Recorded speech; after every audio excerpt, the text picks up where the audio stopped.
Დიდ ხუთშაბათს შობამდე უბრალოდ აღდგომის წინა ხუთშაბათს იესო ქრისტემ დააწესა ზიარების საიდუმლოს ერობაზე, როდესაც შეიკრიბნენ მოციქულები, მაცხოვარმა აიღო პური, აკურთხა და თქვა, მიიღე და სჭამეთ. ეს არის ხორცი ჩემი თქვენთვის განტეხილი მისატევებელად სოდვათა. აიღო ბარძემი, სასმისი, აკურთხა და თქვა, სულ ამისგან ყოველთა ეს არის სისხლი ჩემი ახლისა აღთქმისა, თქვენთვის და მრავალთათვის დათხეული მისატევებელად სოდვათა. ვინც ჩემ ხორცს შესჭამს და ვინც ჩემ სისხლს დალევს, მე ვიქნები მასთან, ის იქნება ჩემთან და ჩვენ ვიქნებით ერთმანეთის თანაზიარები. ანუ იესო ქრისტემ მოციქულებს დაუდგინა ესეთი მსახურების აღსრულება და სახარებაში წერია, რომ ამას ყოფდეთ სამყაროს აღსასრულამდე. მანამდე იესო ქრისტე ეუბნება მის გარშემო მყოფ ადამიანებს, რომ მეო თქვენო ჩემი ხორცი უნდა მოგცეთ საჭმელად და ჩემი სისხლი უნდა მოგცეთ დასალევად. სახარებაში წერია, როდესაც უსმენდნენ ამ სიტყვასო, ფიცხელი სიტყვა იყო და ვერ გაიგეს, რეებს ლაპარაკობსო, ამის გამო მრავალი დაბრკოლდაო და მიატოვა ქრისტემ. იმდენად გაუგებარი იყო, რას ელაპარაკებოდა მათ მაცხოვარი, რომ ქრისტემ მიატოვეს ამ სიტყვების გამო. ღმერთი კაცობრიობა სხვადასხვა სახით ეცხადებოდა.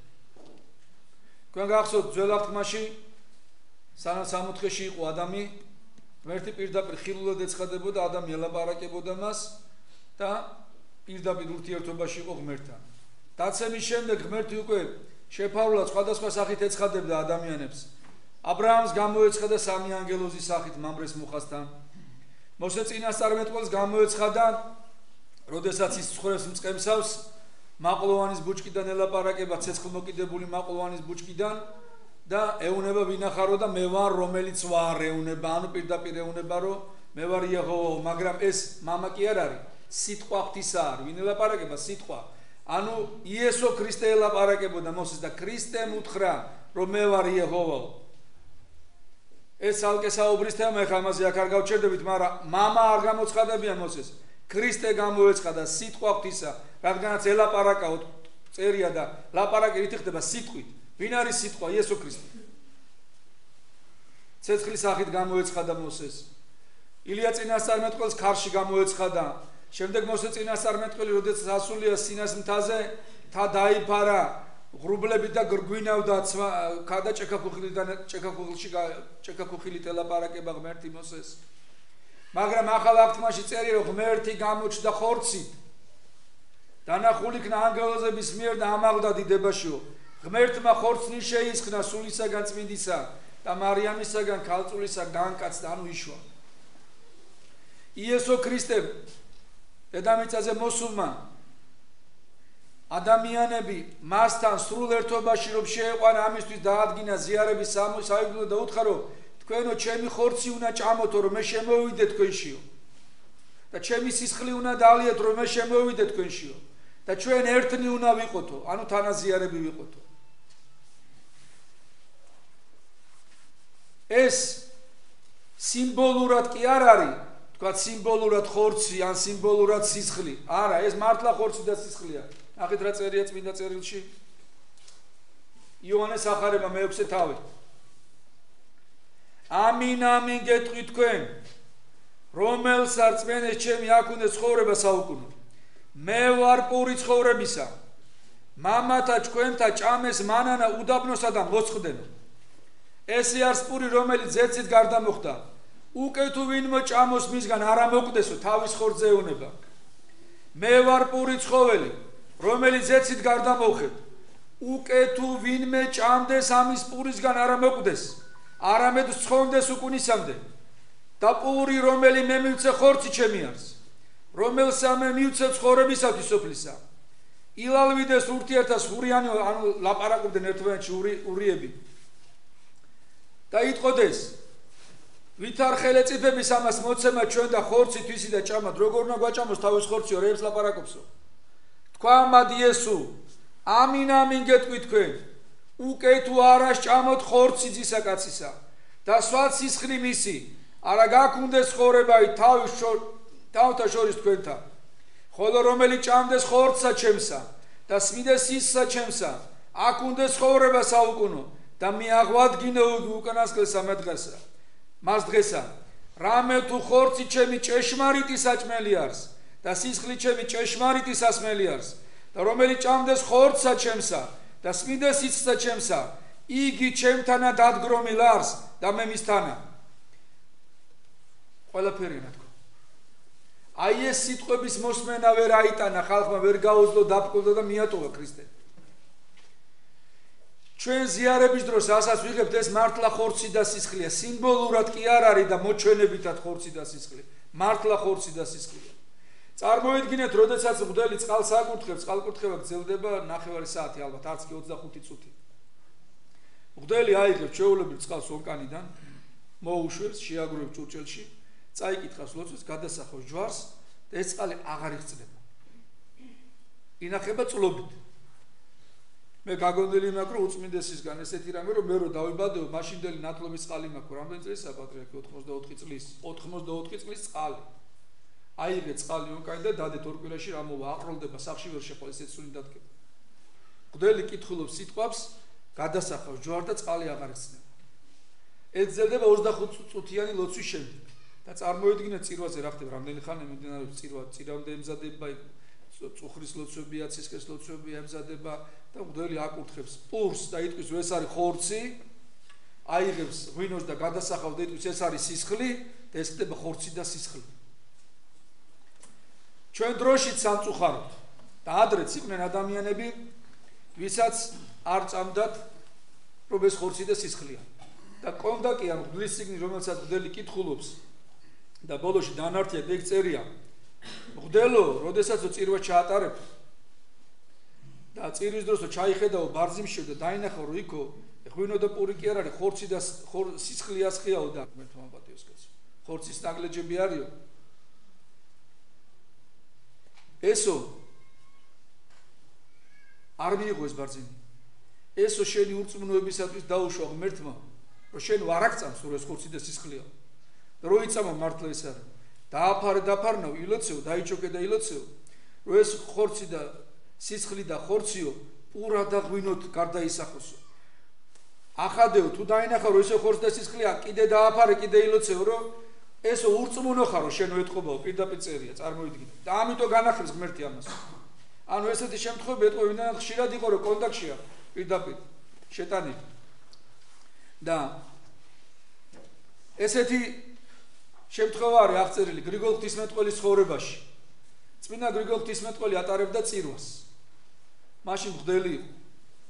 და ესეთი წესი ქონათ, რომ სახლიდან მოქონდათ სეფისკვერები და სახლიდან მოქონდათ ღვინო, მრევლს, შემდეგ ამოვარჩევდნენ იქიდან და მღვდელი ეხლა ჩვენ ხო საპატრიარქოში შევიძეთ, მაგრამ მაშინ სახლიდან მოქონდათ. და მღვდელი ჩაატარებდა წირვას, გამოაბრძანებდა წმინდა ძღვერს და ამბობს მღვდელი მიიღე და სჭამეთ, ეს არის ხორცი ჩემი თქვენთვის გატეხილი. სუთამისგან ეს არის სისხლი ჩემი ახლის ათმის და თქვენთვის დათხეული მისატევებელად ცოდვათა. და ეს სიტყვები რო თქვა, ქალმა რომელმაც მოიტანა ეს ძღვენი, გაიცინა თავის გულში და თქვა, რა ხორცი და რა სისხლიო, ჩემი მოტანული პური და ღვინოა. წმინდა მამამ გრიგოლ ღვთისმეტყველს ეს დაინახა კი არ გულისხმა ხო? და როდესაც ეს ქალი მოვიდა და ღმერთს უთხრა უფალო დაანახე ამ ქალს. შენი საიდუმლოს ძალაო და ეს ქალი რომ მოვიდა დაუწია ბარძიმნე უთხრა აბა ჩაიხედა შიგით რა არისო და ამ ქალმა ჩაიხედა და დაინახა სისხლი და ხორცის ნაგლეჯები და გული წავიდა და დაეცა. დრომოსულიერდა წმინდა მამა ეუბნება ღმერთმა მიხვდიო რატომ დაუშვა ჩვენ რომ პურითა და ღვინის სახით მივიღოთ ეს წმინდა ნაწილებიო ეს რომ მართლა სისხლი და ხორცის სახით იყო ვერან ვერ მიიღებს ამას. შემდეგ ერთი ეპიზოდი არის აღწერილი პატერიკებში. ესე იგი არაბები შემოესევენ ბიზანტიაში. არაბები იპყრობენ ბიზანტიას და სოფელში მიდის წირვა. შემოვიდნენ მომხდურები და მღვდელი არაჩერებს წირვას, აგზელებს წირვას ესენი პირდაპირ შემოიჭრეთ ტაძარში. და არის დრო, როდესაც მღვდელი უკვე ზიარება მიდის. ეონება მიიღე და ჭამეთ ხორცი და სისხლი ქრისტეს ეონება და აძლევს. და მაზიარებლები ეზიარებიან და ერთ-ერთი ჯარისკაცი მოვიდა და გვერდში დაუდგა მღვდელს და უყურებს და თქვენო ვინ ყოფილხართ კაცო? თქვენო ბარბაროსები ხართ. მოუხარშავ ხორცო და სისხლს როგორ ალეინი ხალხს. ეს კაცი ეუნება. არა.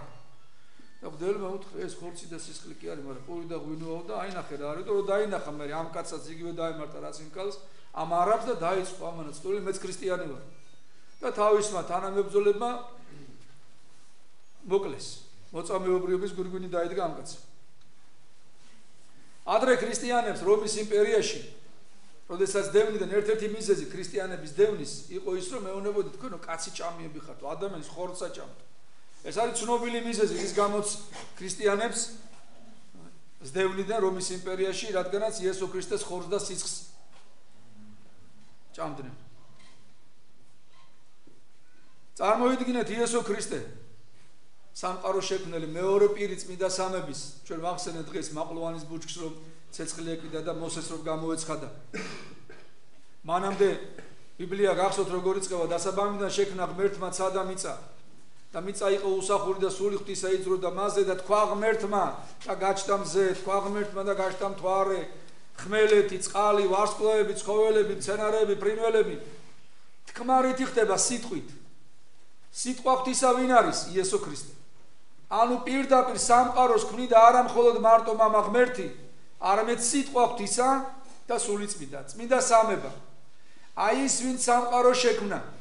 სიტყვა ღვთისა, რითით შეიქმნა სამყარო ღვთის სიტყვით, იესო ქრისტეთი. როდესაც წინასწარმეტყველი აღწერს ძველ აღთქმაში ერემია, ესაია, როდესაც ანგელოზი ზეც სასუფეველს ხედავს და იქ აღწერილია რა ხდება ზეცაში, რომ ექვსთვიანი ანგელოზები ღვთის ტახტის წინაშე დაფრინავენ, ორი თვალებს იფარავენ ორი ფრთით, რადგან ღვთის დიდებას თვალს ვერ უსწორებენ. ორი ფრთით ფეხებს იფარავენ და ორით დაფრინავენ და ეძახიან, წმიდა, წმიდა, უფალი ცაბაოთ, სავსე არიან ცალი და ქვეყანა დიდებითა მისითაო. ანგელოზები ღმერთს თვალს ვერ უსწორებენ. ან როგორ გაუსწორებენ ანგელოზები თვალს ღმერთს, როდესაც ფერისვალების დროს, როდესაც იესო ქრისტემ მოციქულები პეტრე, იაკობი და იოანე გაიყვანა მათ წინაშე, ფერი იცვალა და მცირედით დაანახა თავისი ღვთაებრივი ბუნება, იმ დონით, რა დონითაც მათ გონება შეელო ამის დატევა. ამის ყურება ვერ შეძლეს მოციქულებმა და შეშინებულები პირქვე დაემხნენ. გახსოვთ თაბორის თაზე რაც მოხდა. სამყაროს შემქმნელმა ღმერთმა, ვისაც მოციქულები თვალს ვერ უსწორებდნენ, ვისაც ანგელოზები თვალს ვერ უსწორებენ, აიღო თავისი ხორცი და მის ადამიანს დეუნება მიიღე და ჭამე. ეს ჩემი ხორცია. შენთვის განტეხილი მისატევებელად ცოდვათა, დალია სისხლი, ეს ჩემი სისხლია, შენთვის დათხეული მისატევებელად ცოდვათა. წარმოვიდგინეთ როგორ უნდა ემზადებოდეს ადამიანის წმინდა ზიარების მისაღებად. პავლე მოციქული იძახის, ვინცო უღირსად ეზიარებაო, ისენიო სასჯელად იქნება მათვისო და მრავალნი არიან, ვინც უღირსად ეზიარებოდე და ბევრი მათგანი მოკვდაო უღირს ეზიარების გამო. მაგრამ ეხლა მეორე მომენტია. მაშინ რა უნდა ვქნათ? რა თქმა უნდა, უღირსად ადამიანი არ უნდა ეზიარებოდეს, ეკლესიამ დაადგინა თავისი წესები. პირველი ადამიანი უნდა იყოს მონათლული. ჭეშმარიტი სარწმუნოებით უნდა იყოს მონათლული. მეორე, როდესაც მარხო უნდა მარხულობდეს, როდესაც ხსნილია უნდა იხსნილებდეს. ოთხშაბათი პარასკევს უნდა მარხულობდეს, მარხვებს ინახავდეს, ლოცვებს კითხულობდეს. თუ ცოდვა ჩადის, აღსარება უნდა თქვას. მოძღვართან მივიდეს და ეზიაროს. განიწმინდოს აღსარებით მიიღო შენდობა და მიიღო წმინდა ზიარება. აუცილებელი არის ხშირი ზიარება. რა თქმა უნდა, მომზადებული უნდა შეხვდეს ადამიანი, მაგრამ აბა მითხარით, რომელი ადამიანი იქნება მზად იმისთვის, რომ ეზიაროს. იოანე ოქროპირს აქვს ესეთი ქადაგება და იძახის, რომ აი თქვენო, იშვიათად ეზიარებითო და იძახითო, მე ახლა ცოდვილი ვარო და ზიარებისთვის მზად არა ვარ. და ხანდახან მოვხვალ და მეუნებით ზიარება მინდა. ესე იგი მაშინ ვთვლი რომ მზად ახარ ზიარებისთვისო? აი ზუსტად მაშინ არ უნდა ეზიარო, როცა ფიქრობ რომ მზად ახარ ზიარებისთვის. ჩვენ ზიარებისთვის არასოდეს მზად არ ვიქნებით. რომელი ჩვენგანი იქნება მზად იმისთვის რომ ქრისტეს ხორცი შეჭამოს და ქრისტეს სისხლი დალიოს? არავინ, არასოდეს. ან რომელი ადამიანი იქნება მზად იმისთვის რომ სამოთხეში მოხვდეს, წმინდა გიორგის გვერდში დადგეს, ყოვლა წმინდა ღვთისმშობლის გვერდში იდგეს. არც ერთი ადამიანი არ არსებობს დედამიწაზე ამის ღირსი რო იყოს. ეს არის ღვთის წყალობა, ეს არის საჩუქარი, სამოთხე არის ჩვენთვის ღვთის საჩუქარი. ასევე ზიარება არის ჩვენთვის ღვთის წყალობა და საჩუქარი. ჩვენ ვერასოდეს ისე ვერ მოვემზადებით რომ ზიარების ღირსი ვიყოთ. და ვინც ამას ფიქრობს რომ მოემზადა და უკვე მზად არის ზიარების ღირსია, სწორედ ის კაცი არ უნდა აზიარო, იმიტომ რომ ამ პარტავნებაშია. ჩვენ ვეზიარებით მივდივართ მოძღვართან ვიზახით აღსარებას და რადგანაც ეკლესია გვეუბნება რომ ხშირად უნდა ვეზიარო და მეცაც გეტყვით. წმინდა მაკარი კორინფელი, ესეთი წმინდა ეპისკოპოსია და წმინდა ნიკოდიმოს მთაწმინდელი. ნიკოდიმოს მთაწმინდელი ყველა მიცის, ეს არის უხილავი ბრძოლის ავტორი. წიგნი, რომელიც სამაგიდო წიგნია ბერმონაზვნებისათვის და არა მარტო მათთვის, ქრისტიანებისათვის. პირდაპირ ნიკოდიმოს მთაწმინდელი და მაკარი კორინფელი ათონის მთაზე სამწუხაროდ მე-16-მე-17 საუკუნეში მძიმე პერიოდი იდგა წმინდა მთაზეც, ათონის მთაზეც, ისევე როგორც მთელ ქრისტიანობაში. ოსმალები მძლავრობენ, ქრისტიანები შევიწროებულები არიან, ბიზანტია დაეცა, რუსეთში პეტრე პირველია, რომელმა დალეცა ყველაფერი, ზარები გადაადნო, ზარბაზნები აკეთა, ეკლესიებს ხურავს, მღვდლებს იჭერს, ძალიან მძიმე დრო იყო. აი ამ დროს ათონის მთაზეც გამოჩნდნენ ადამიანები, რომლებიც იძახდნენ, რომ ხშირად ზიარება არ შეიძლება. რადგანაც ეს ძალიან დიდი სიწმინდეა და მხოლოდ რამოდენიმეჯერ უნდა ვეზიაროთ. და თუ ხშირად ეზიარები, ესე იგი ესეთი არგუმენტები მოყავდათ, რომ შენ ეჩვევი ამ ზიარებას, ის გაუბრალოვდება და არ შეიძლება ამის გაკეთება და წმინდა მაკარი კორინფელს და ნიკოდიმოს მთაწმინდელს აქვთ პასუხი გაცემული ასეთ დამოკიდებ მიდგომასთან და წიგნის სახით არის გამოცული, მას ქვია უწყვეტი ზიარებისათვის ქრისტეს წმიდა საიდუმლოთა. ქრისტეს სისხლისა და ხორცის უწყვეტი, განახშირი უწყვეტი ზიარებისათვის და პირდაპირ წერს, რომ ქრისტიანები უწყვეტად უნდა ეზიარებოდნენ. და იზახის ესეთ რამეს ამობენ წმინდა მამები, რომ ლაპარაკობთ, რომ შეეჩვევი ხშირი ზიარებით ზიარებას და ისო გაუბრალოვდებაო. როგორ უნდა გაუბრალოვდეს ქრისტეს ხორცი და სისხლი? და თუ შეეჩვევი, ამაზე კაცსაც უნდა შეეჩვიო, სახარებაში წერია, სასუფეველიცათა თქვენი გულებიდან იწყებაო. და პირდაპირ ჯულის კანონში წერია, ვინც სამი კვირა არ ეზიარება კაცი. წესით რომ მოვა სამი კვირის შემდეგ გეტყვის ზიარება მინდაო, სასჯელი უნდა დაადო. ეპიდემია უნდა დაადო, სასჯელი და ამის შემდეგ უნდა აზიარო. მღვდელი, რომელიც სამი კვირა არ ეზიარება უმიზეზოდ, აი მღვდელია. და კვირას გააცდინა, მერე კიდე კვირას გააცდინა, მესამე კვირას გააცდინა, წესით უნდა განიკვეთოს. მღვდელი განიკვეთება ამ დროს და ძალიან მძიმე ცოდვების დროს. იმდენად დიდი დანაშაულია უზიარებლობა. და მაგრამ რა უნდა გქონდეს, უნდა მოვემზადოთ. ეხლა მეორე მომენტი არის. ზოგჯერ ესე უდგებიან, რომ აუცილებლად აღსარება უნდა თქო ზიარების წინაწინ. რა თქმა უნდა, აღსარება უნდა თქო, აბა როგორ უნდა ეზიარო ის. მაგრამ როდესაც ხშირად ეზიარები უკვე და ძირი ცოდვები რაც არის თქვა, ბრუშობა, კაცის ყლა, ჭხუბი, აყალმაყალია, გინება, ლანძღვა, ცემა, ტყეპა, უნებრივი ეს უნდა თქვა, ეს და ამას რო თქვა, არც გაზიარებენ, შეიძლება სასჯელიც დაგადო და გადაგიწიოს სასჯელი, მაგრამ როდესაც ხშირად ეზიარება ადამიანი, ის პატარ-პატარა ცოდვები, თვალი გამექცა, გონება გამექცა, ენა, ამას უკვე თვითონ ზიარება პატიობს. ნახეთ რა სიტყვებს იძახის მღვდელი, მიიღე და სჭამეთ. ეს არის ჩემი ხორცი თქვენთვის განტეხილი მისატევებელად წოდვათა. სულთამისგან ყოველთა ეს არის სისხლი ჩემი ახლის აღთქმისა თქვენთვის და მრავალთათვის დათხეული მისატევებელად წოდვათა. ვინ ჩემ ხორცს შეჭამს და ვინ ჩემ სისხლს დალევს, მე ვიქნები მასთან და ის იქნება ჩემთან. ანუ ზიარება თვითონ პატიობს წოდვებს. ეს არის ზიარების ერთ-ერთი მთავარი სასწაული, ვის პატიობს ადამიანს წოდვებს. მაგრამ ლაპარაკი აქვს პატარ ცოდვებზე, დიდი ცოდვები აუცილებლად მოძღვართან უნდა აღიარო. აი ესეთი დამოკიდებულება უნდა კონდეს ბრელს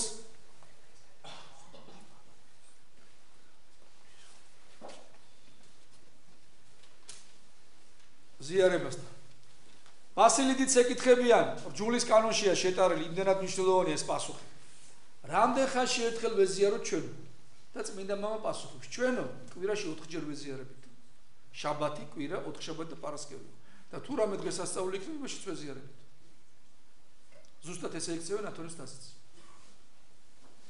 და თუ კაცი მოემზადება, შეუძლია ყოველ დღე ეზიაროს. ვნების შვიდეულში კაცი ყოველ დღე უნდა ეზიაროს. თუ ვინმე იტყვის რომ ხო, აი მაკარი კორინფელი და წმინდა ნიკოდიმოს თაწმინდელი იძახიან.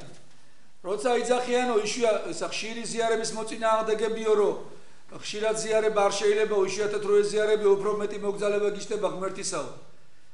მანახეთო კაციო, ვინცო იშვიათად ეზიარებაო, ის რა უფრო ღვთისმოშიში და წესიერიაო, თუ ვინც უფრო ხშირად ეზიარებაო, ვინც უფრო ხშირად ეზიარებაო. როდესაც ადამიანი ეზიარება, უნდა ეზიაროს, ხო თქვა კვირას ეზიარა. ორშაბათს ფიქრობს, ახალი ნაზიარები ვარ და ეხლა ეს რო დავაშავ არ შეიძლება. სამშაბათს კიდე იგივეს ფიქრობს, 4 შაბათს იგივეს, 5 შაბათს უკვე იწყეს ფიქს, რომ კვირას უნდა ეზიაროს. და ეხლა რო ეს გავაკეთო, ვეღარ ვეზიარებდო. და აი ესეთ რეჟიმში არის ადამიანი. ზოგჯერ შუაკვირაში თუ ეზიარა, ეს თლად სულისთვის არის მაცხოვნებელი. ანუ წმინდა მამები, მაკარი კორინფელი, ნიკოდიმოს თაწმინდელი, ბასილი დიდი და მთელი ეკლესია გვეუბნება, რაც შეიძლება ხშირად უნდა ვეზიარო. ეს არის ჩვენი სულის მაცოცხლებელი, ჩვენი სულის მასაზრდოებელი წმინდა ზიარება. დღევანდელ დღეს დაადგინა მაცხოვარმა, ჩვენმა უფალმა იესო ქრისტემ წმინდა ზიარება, დღეს აზიარა მოციქულები და აქ ერთი რამე მინდა გითხრათო, ზიარება მხოლოდ მართლმადიდებელ ეკლესიაშია, მხოლოდ ქრისტეს ეკლესიაში. წვალებლებთან ზიარება არ ხდება. მონოფიზიტებთან ზიარება არ ხდება. იქ პური რჩება პურად, ღვინო რჩება ღვინოდ. მონოფიზიტები, სომხები, ჩვენი მეზობლები და სხვაებიც არიან სირიელი იაკობები და კოპტები და ასე შემდეგ. იქ ზიარება არ ხდება. იქ პური პურია, ღვინო ღვინოა. არც კათოლიკებთან პური ხორცად არ იქცევა ქრისტესი, პურად რჩება. ღვინო ღვინოდ რჩება. რადგან პური და ღვინო ხორცა და სისხლად მხოლოდ სული წმინდის მადლის მოქმედებით იქცევა ქრისტეს ეკლესიაში და ქრისტეს ეკლესია არის ერთი. წმინდამს ერთი წმინდა კათოლიკე სამოციქულო ეკლესია. აღიარებ ერთ სანათლის ღებასა, მოსატევებელად ვწოდოთ, ერთია ეკლესია, ერთია უფალი, ერთია ქრისტეს სხეული. სხვაგან ესეთი რამე არ ხდება. და ამის მაგალითი არის ქართლის ცხოვრებაში. თამარ მეფის დროს ქართველებსა და მონოფიზიტებს შორის, სომხებს შორის ჩამოვარდა დიდი კამათი სარწმუნოებაზე. მონოფიზიტები და მართლმადიდებლები კამათობენ, დაიძაბა სიტუაცია, იქიდან მხრიდან ჩაერთო მთელი სასულიერო დასი. მონოფიზიტების აქიდან მართლმადიდებლები და დაიძაბა სიტუაცია და კათოლიკოსი არის, თუ არ ვცდები იოანე იყო. და ეუბნება, რომ ესეთი რამე გავაკეთოთ. თქვენო ჩაატარეთო, თქვენი მსახურებაო, სომხებს ეუბნება, ჩვენ მართლმადიდებლები ჩავატარეთ წირვას. ჩვენო მოგიყვანთ ძაღლსო, თქვენც მოიყვანეთ ძაღლი. 3 დღე ვაშიმშილოთ ეს ძაღლები, თქვენ მოყვანილსო, ჩვენ ვაშიმშილებთო, ჩვენი მოყვანილი თქვენ აშიმშილებთ. და ამის შემდეგო გამოვიტანოთ ეს შეწირული ძღვენს, რაც იქნებაო, ძღვენიო და მარტო ჩვენთან არის ძღვენი, დავდოთო, ებში ძაღლები მიუშვათ. რომელსაც ძაღლი შეჭამსო, იქო სიწმინდე არ იქნებაო. და რომელსაც ვერ მიახლება და ნახოთ აბა რა მოხდება. ქართლის ცხოვრებაში წერია და აღწერილი ეს ეპიზოდი სვეტიცხოველში ჩაატარეს ქართველებმა წირმა, სომხებმა სადღაც ჩაატარეს თავისთან, მოიტანეს. თამარ მეფის დროს მოიტანენ აბა რას იზავდნენ და დადეს და ქართველებმა გამოუშვეს სომხების მოყვანილი ძაღლი, რომელიც 3 დღე ყავდა და მიუშვეს და ამ ძაღლთან მთლიანად ამოტლიკა ყველაფერი. გამოიტანეს მართლმადიდებლები წმინდა ძღველი და წერია რომ ხალხი დგას გასუსული შეშინებულები ხმას არ იღებენ. ელოდებიან რა მოხდება, თავები აქ დადრეკილი და თავისთვის ლოცულობს ზოგი ჩუმა და რომ მოიყვანეს ეს ძაღლი. ქართველების მიცემული ძაღლი სომხებმა რომ მიუშვეს ეს ძაღლი საქმე წამოვიდა, უნდა ეჭამო, შეერია 3 დღე არ უჭამე დაინახა რაღაც.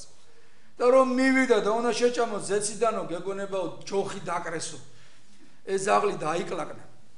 და წკავით, აი ჯოხს რო ურტყავ ძაღს და რაც მოვა ძაღს ოღონდ წარმოიდგინე ჯოხი რო ვერ დაინახო და დამრტყმელი რო ვერ დაინახო ანგელოზმა, ღვთის ანგელოზმა ან ძაღმა რო დაიწყო წკავი და კუძამოძუებული გაიქცა და ქართველებმა დაიწყეს გალობა და დიდება შენ და უფალოა და უფალო შეგვიწყა და გალობა დაიწყეს და დაცინოდნენ ამათ მონოფიზიტებს. ამის ეს რატომ მოხდა იცით ზაქარია და იოანე მხარგრძელების გამო მოხდა ეს. იმიტომ რომ ზაქარია მივიდა სვეტიცხოველში და უნდა სეფისკვერი მიიღო და არ მიცეს სეფისკვერი საჭმელად. ჯარების სარდალია წარმოიდგინე. და უთხრეს რომ შენო გამოიცვალე ჯერო სარწმუნოებაო და სწორ სარწმუნოებაზე გაგვენ და მე მოგცემთ ამას. და ამას მოყვა მე საუბრები დაიძაბა სიტუაცია და აიქამდე მივიდა. და აიქიდანაც ეს სასწაული კიდე იმის მეტყველი ამის შემდეგ საქართველოში კამათი მონოფიზიტებსა და მართლმადიდებლებს შორის აღარ ყოფილა რომელია სწორი. სხვადასხვა იგივე გააკეთეს არიანელების დროს ერთ-ერთმა წმინდა მამამ გააკეთა არიანელების დროს ესეთი რამე რო გააკეთოს კაცმა ალბათ დიდი კადნიერება უნდა ქონდეს დიდი წმინდა ადამიანი უნდა იყოს ეს რო გაბედოს საერთოდ. საქართველოს ისტორიაში მოხდა ესეთი რამე. მადლობა ღმერთს ყოვლადწმინდა ღვთისმშობელს ჩვენს წმინდანებს ჩვენს წინაპრებს ვინც ეს წმინდა სარწმუნოება აქამდე მოგვიყვანენ და ქრისტეს სისხლით და ხორცის დამცველები იყვნენ ბრძოლის დროს აშენებდნენ ტაძრებს სადაც ეს ქვეყნიდან შეწირულიყო და ამ სისხლით და ხორცით ნაზიარები იცავდნენ ჩვენ ქვეყანას ხმლით ლოცვით ვედრებით ღმერთმა მათი ლოცვებით დაგვიფაროს და ღმერთმა წმინდა ზიარების საიდუმლო რომელიც ჩვენ ეკლესიაშია და მართლმადიდებლურ სამყაროშია ღირსებით მიგვაღებინოს ამ სოფლის გასვლამდე და როცა გაგვიყვანს ღმერთი აი ეს ზიარება ყოფილიყო ჩვენი ბეჭედი და დასტური ჩვენი მართლმადიდებლობის. ღმერთმა გაკურთხო და დაგლოცოთ.